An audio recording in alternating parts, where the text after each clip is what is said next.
Hello, I am Cadet Colin Shepard, and I've been tasked to explore the opportunities we have to put thermal cameras or thermal imaging capabilities onto our Arduino robot. Here, compiled in this document, which I'm going to talk you through, is the three options I found: a low, medium, and high end. And I'm going to talk through some of the advantages and disadvantages that come with three of these models. So first up, we have the lowest end pictured here, and that is the MLX 90614 contactless temperature sensor, which I'm going to just be referring to as a thermometer from now on. It is about $5.16, and has zero optical capabilities and is basically a thermometer. The mid-range option pictured here with the lens and the green board is the D6T, and basically it's a middle ground between our lowest and highest end options. It's going to have very low fidelity thermal imaging playback in real time, and its price is around $50.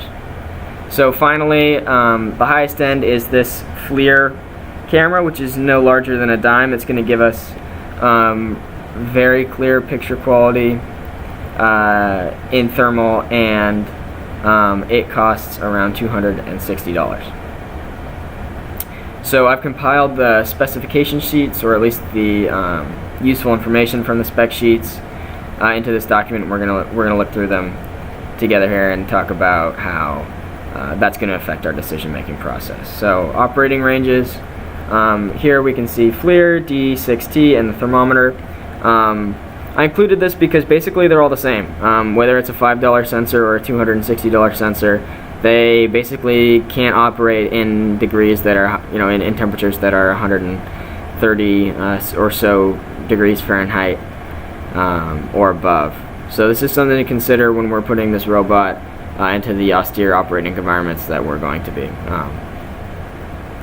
So let's scroll down here. We see field of view.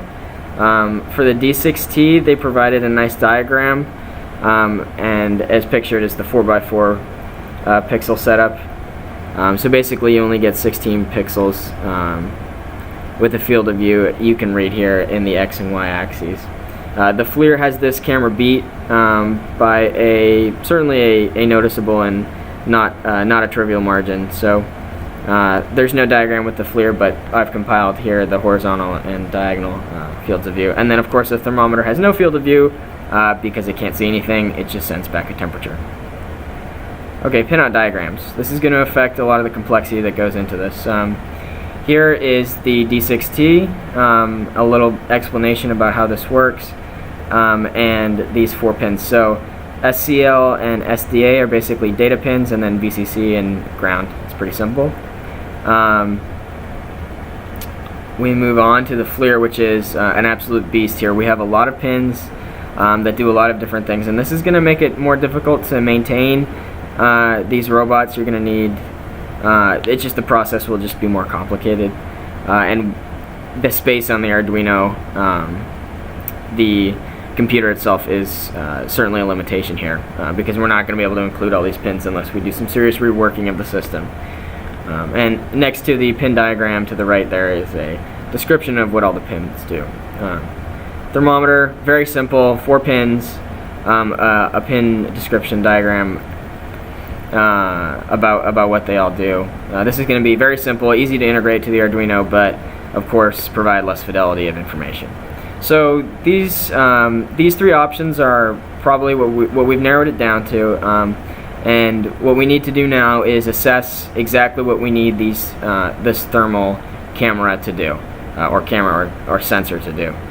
Does it need to be able to detect a human face? Does it need to be able to detect motion at all? These are things. Do we want to be able to integrate our security aspects with this camera, or simply does it just need to meet the criteria of being able to sense ambient temperature? So that's gonna be dependent on a lot of other factors with the robot, but this spec sheet compilation should help us make an informed decision. All right.